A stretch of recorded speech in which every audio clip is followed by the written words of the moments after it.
Di lingkungan hidup Bapak Ani Faisal.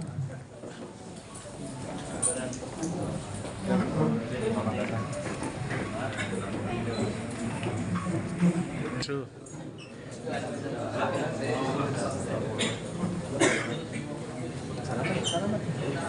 Salam. Apa? Pak Menteri.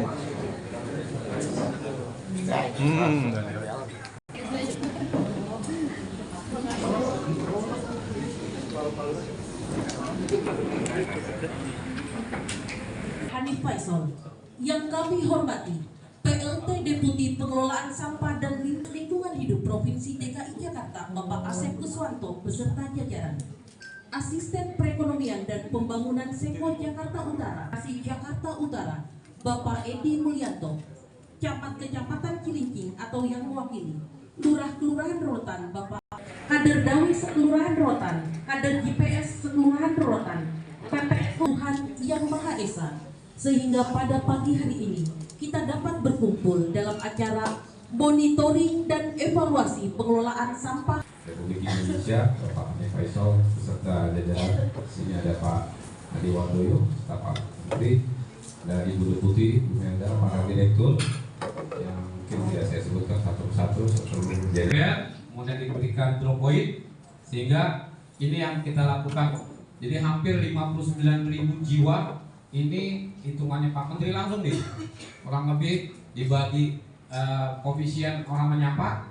Ya, 30.000 dibagi kiloan berarti 30 ton, dan sampah 30 ton itu adalah sampah masih organik dan anorganik. Kemudian dibagi 50% lagi baik untuk yang organiknya, sehingga angkanya ketemu bersama-sama mengurangi. Alhamdulillah selama ini kita sudah mendapat Pak dengan jumlah rumah 11.241. Nanti kita lihat berapa yang sudah diri. Pada kesempatan Idul Fitri ini tentu banyak sama Bu Mirja, PLT Deputi, dan Pak Alim, dan teman-teman yang lain.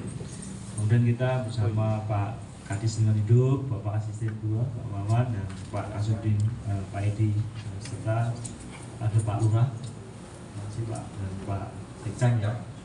Saya juga pernah jadi Sekcang juga. Terima kasih Bapak sekalian. Tadi perkembangannya cukup signifikan untuk lingkup Kelurahan Rotan. Tentu masih perlu kita lakukan evaluasi bersama terkait dengan penanganan program ini. Dari awal kami sudah menyampaikan demikian pentingnya pelakuan untuk pilah sampah ini yang harus kita lakukan bersama, dan inilah yang kemudian kita harapkan mampu melakukan penanganan sampah secara nasional. Teman-teman sekalian, untuk Jakarta terutama atau di tempat lain, memang sejujurnya kita belum pernah melihat sampah selesai 100%. Benar-benar saya sudah keliling di tanah air, tetapi melihat langsung pilah sampah 100% ini belum bisa saya lihat langsung. Beberapa tempat di desa-desa ada yang menjadi pionir dan seterusnya, tetapi memang biaya investasinya tidak murah.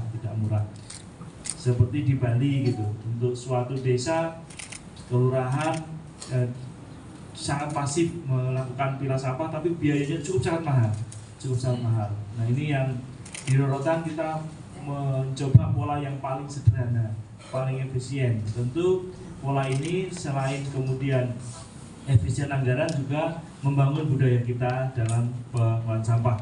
Kita tahu persis kondisi Jakarta hari ini memang tidak ada pilihan kecuali melakukan pengelolaan sampah dengan berakibat kerusakan lingkungan yang cukup dramatis. TPA Bantar Gebang ini sejujurnya sudah tidak layak lagi untuk ditempati sebagai tempat pembuangan sampah. Kerusakan lingkungannya benar-benar cukup berat. Beberapa minggu yang lalu juga salah satu ekses yang sudah kita prediksi dari awal telah membawa korban jiwa. Dan ini tentu tidak kemungkinan akan tidak terjadi lagi. Pasti potensi itu ada, sehingga mengurangi tekanan Bantar Gebang wajib kita lakukan. Untuk itu di Kelurahan Rorotan ini saya sendiri berharap sangat banyak. Ini teman-teman Rorotan mampu memanifestasikan diri sebagai salah satu pelopor di dalam pemilah sampah. Saya sudah banyak ngomong ke tempat lain, bahkan pada kota-kota yang tidak segede Jakarta, untuk kemudian sowan ataupun main di Rorotan untuk melihat bagaimana masyarakat mulai milah sampah. Saya selalu bilang bahwa Rorotan mulai dari nol. Hari ini capaiannya hampir kemarin di angka 14 ton. Tadi hari ini bahkan 20 ton, itu tangan untuk kita semua. 20 ton ini menyimpulkan kepada kita semua bahwa hampir sebagian besar sampah pada 60.000 jiwa ini telah dilakukan pemilahan. Untuk itu maka pasca ini kita akan melakukan evaluasi bersama pada titik-titik drop point yang telah tadi dibagi. Ada 350 drop point yang telah dibagi Pak Edi.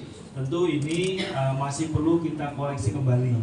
Apa-apa yang perlu kita sempurnakan.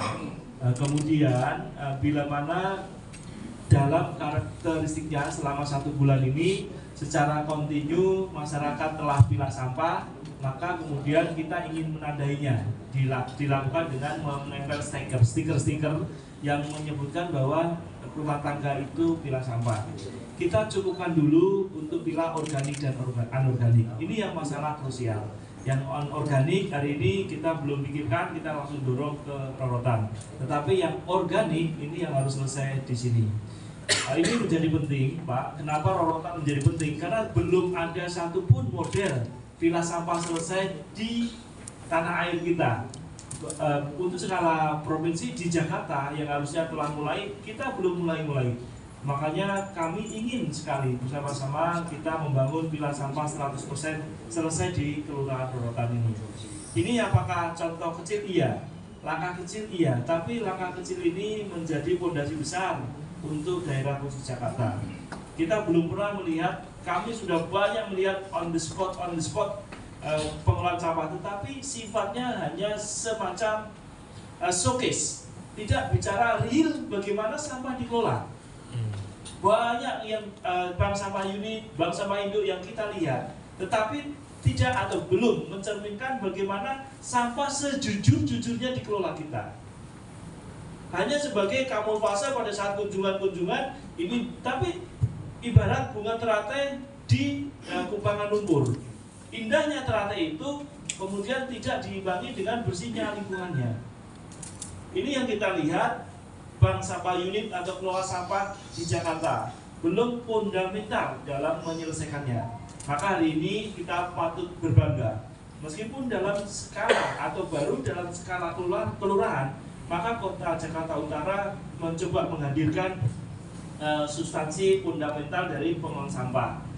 Kita sangat berharap maka sesuai dengan skenario, kenapa kita memerlukan timeline atau skenario waktu? Karena untuk kita agar mendisiplinkan diri. Tanpa disiplin itu maka tidak ada yang bisa kita bangun dengan benar. Talenta perlu, tetapi yang paling penting adalah konsistensi. Tanpa konsistensi semuanya nggak akan jadi. Mungkin penyanyi tanpa bakat yang yang sangat kuat, tapi dia konsisten terus berlatih, maka hasilnya lebih bagus daripada orang yang punya bakat, punya talenta, tetapi tidak konsisten melakukan pelatihan. Sama seperti ini. Kita tidak boleh pakai mood-mutan. Kita sedang mood atau tidak mood. Sama seperti sholat. Sholat itu mau mood, mau tidak mood, wajib waktunya sholat, wajib sholat. Sama seperti sampah ini. Kalau itu kita lakukan konsisten, maka perubahan mendasar sejujurnya sedang dibangun oleh ibu-ibu, bapak-bapak sekalian. Hal yang kecil ini maka sejujurnya akan menjadi fondasi utama dalam pengelolaan sampah. Kita bahkan hampir 10 tahun lebih tidak pernah memulai ini. Hal yang sederhana banget ini ternyata dampaknya cukup besar, membanggakan kita semua. Karena hampir 15 tahun kita tidak pernah sekalipun memikirkan ini. Langkah kecil yang harusnya kita lakukan. Maka saya sangat ingin, sangat bersyukur tim ini sangat solid ya. Jadi Kadang-kadang untuk mengalahkan pasukan besar tidak harus dengan pasukan besar yang sama. Pasukan kecil tetapi memiliki kesulitan performa yang kuat, maka belum tentu yang gede itu akan menang. Sama seperti hari ini kita lakukan. Sehingga tahapan berikutnya, maka kita akan melakukan evaluasi bersama terhadap capaian kita dalam Pilah Sampah Rorotan ini. Kami sangat ingin DKJ, Daerah Khusus Jakarta, benar-benar mencermati kasus ini. Perkembangan ini untuk kemudian dicermati untuk direplikasi. Saya sudah keliling Jakarta, belum ada yang sefundamental mengelola sampahnya seperti ini, yang melibatkan semua jajaran, dan hanya dari itulah maka budaya ini bisa kita bangun. Mungkin pada skala kawasan kita bisa seperti mesin, pakai mesin, tidak pakai tenun kita bisa jadi, tetapi bicara masyarakat maka ibarat membuat kain, kita menenunnya karena banyak belokan yang tidak bisa lurus. Jadi inilah yang kita lakukan, sehingga untuk itu maka penanganan sampah di Rorotan ini saya harapkan bisa menjadi model dalam penanganan paling tidak Jakarta Utara dulu.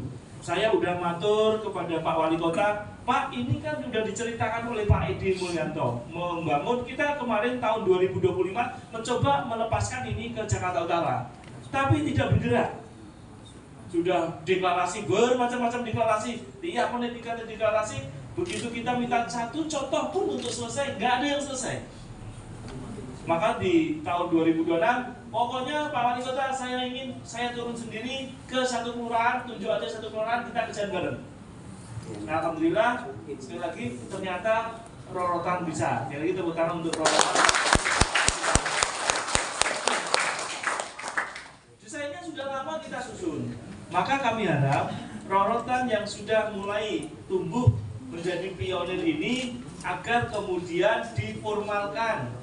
Jadi tata laksana yang telah dilakukan oleh Pak Edi, Pak Wawan di dalam membangun kebersamaan dalam penanganan pilah sampah ini harus menjadi petunjuk teknis pilah sampah di kota Jakarta Utara dulu.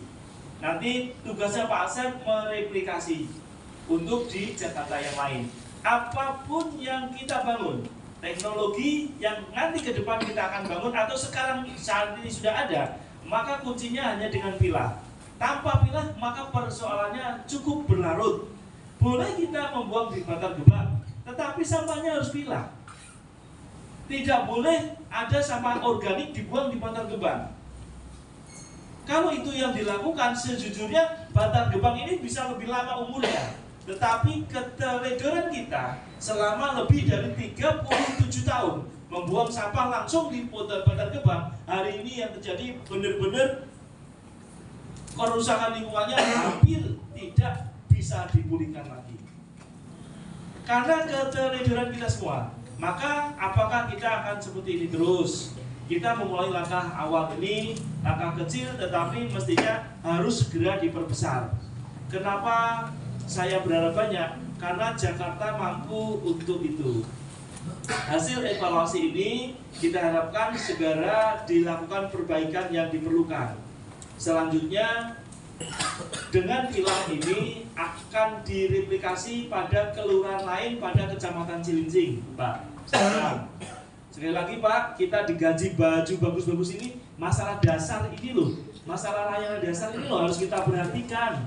Bukan cincing-cincing tas mahal, bukan pakai sepatu hak tinggi, pakai tas tentengan itu, enggak. Yang kita perlu Pak Camat, Pak Lurah, pakai sepatu boot keliling ke masyarakat. Sudah waktunya Pak, sudahlah cukup. Kita tidak mengirit tungguin Bapak tinggi daripada kabupaten yang lain dan seterusnya. Tetapi mari kita selesaikan permasalahan dasar, salah satunya sampah ini. Sampah ini cukup membelilit Jakarta. Bayangkan 11 juta orang, sampahnya tentu angkanya hampir 11 juta juga kilogram. Maka ini yang menjadi penting. Jadi setelah ini kami harapkan segera Pak Wawan dan Pak Edi untuk menyusun petunjuk teknis bagaimana memulai pilah sampah. Contohnya sudah ada di Rorotan. Jadi kemudian kami sudah koordinasi dengan Pak Wali Kota selepas April nanti atau pada awal April nanti, harapan kami Pak Kadis LH maka kelurahan yang lain akan mereplikasi pola ini. Jadi pola ini sehingga apapun keperluannya ayo kita diskusikan, semacam semisal drop point ataupun ember, ya monggo kita diskusikan bagaimana pemenuhannya. Sehingga kami sih sangat berharap para lurah nanti bisa belajar banyak di Rorotan, lihat langsung bagaimana Rorotan mengaktualisasi diri dalam pilah sampah. Setelah itu pada bulan April awal kita sangat berharap seluruh lurah di Kecamatan Cilincing nih Pak Sikam bisa mendeklarasikan diri untuk kemudian sama seperti yang dilakukan oleh Lurah Rorotan pada awal bulan kemarin. Kalau Rorotan bisa, mestinya yang lain bisa. Lurahnya juga bisa gitu. Jadi artinya lurah yang lain juga bisa Pak. Dan saya sangat berharap ini menjadi indikator kinerja dari Pak Lurah yang bisa diterapkan oleh Pak Wali Kota. Jadi harapan saya sangat besar, maka di bulan Juni mestinya kita sudah melakukan perubahan mendasar pada tata kelola sampah di Kecamatan Cilincing. Cilincing itu kemarin berapa kelurahan? 7 kelurahan. Kalau satu kelurahan di angka katakan 60.000 kali 7, berarti hampir ada 500.000 orang di Kecamatan Cilincing. Ini kita bisa melakukan pilah sampah. Memang ya berdarah-darah, berkeringatan, iya, tanyakan ibu-ibu nih. Hampir tiap hari keringatan, belum tentu juga berhasil. Tetapi kata-kata belum tentu ini tidak boleh mengendurkan semangat kita. Konsekuensi terus-menerus yang kita lakukan, konsistensi, maka itu menjadi ya bahasanya istiqomah, itu menjadi kunci utama. Jadi saya harap pada kesempatan hari ini sudah dilaporkan oleh Pak Edi untuk selanjutnya di dalam minggu berikutnya setelah masuk Lebaran, konon katanya masuk Lebaran Senin, karena ini masih diperpanjang, ini work from anywhere untuk menggerakkan ekonomi bangsa. Ini alhamdulillah karena bapak-bapak sebagian bersedia mudik, maka ekonomi kita bergerak. Coba bayangkan kalau tidak ada yang mau mudik, ini ya menggerakkan ekonomi kita, kita nggak bisa tumbuh cepat. Jadi proyeksi bulan ini, triwulan ini, ekonomi Indonesia akan sedikit naik karena kebutuhan belanja domestik. Domestik ini salah satu triggernya atau pendorongnya adalah mudik. Evaluasi bersama langkah-langkah apa yang akan dilakukan. Setelah itu maka di minggu kedua April harapan saya sudah terbentuk draft atau desain untuk kemudian menyiapkan pergerakan seluruh kelurahan di Kecamatan Cilincing. Kalau Cilincing kita bisa selesaikan sampai bulan Juni, maka kecamatan-kecamatan yang lain wajib meniru. Nah ini kalau sudah terjadi, ini benar-benar akan menjadi gerakan massal. Konon katanya siapa yang membangun ilmunya, kalau ilmu ini ditularkan maka akan menjadi amal jariah terus-menerus. Jadi kalau Rorotan bisa membangun dan ditiru yang lain, ibu duduk aja sudah dapat amal. Bismillah kita tekati Rorotan harus